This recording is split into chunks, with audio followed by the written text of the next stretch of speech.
எனக்கு ஒரு விஷயம் மட்டும் புரியலண்ணா, என் குடும்பத்து மேல உங்களுக்கு என்ன அவ்வளோ அக்கறைன்னு. ஒன்று மட்டும் சொல்றேன், எனக்கு வந்திருக்க மருமக தங்கம். அவளை எனக்கு பிடிக்காதுதான். ஏன்னா என் பையன் என் பேச்சை மீறி ஒரு பொண்ணை கல்யாணம் பண்ணி கூட்டிட்டு வந்துட்டானேன்ற ஈகோ. அதுக்காக இந்த வீட்டை விட்டு அவ போகணுன்னு ஒரு நாளும் நான் நினைச்சதே இல்லை.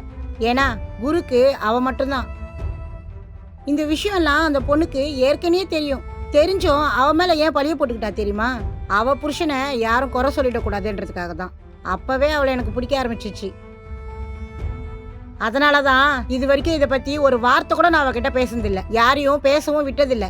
இவ்வளவு நாளா உங்க வயசுக்கு மரியாதை கொடுத்துதான் நீங்க எது பேசினாலும் நான் கம்முன்னு இருந்தேன். இதுக்கு மேல என்னால அப்படி இருக்க முடியாது. என் மருமக பத்தி ஒரு வார்த்தை பேசினாலும் மரியாதை கெட்டுரும். என் குடும்பத்து பிரச்சனையை நான் பாத்துக்கிறேன், நீ போய் முதல்ல உன் குடும்பத்தை பாரு போ. நீ எவ்வளவு சொன்னாலும் திருந்த மாட்ட.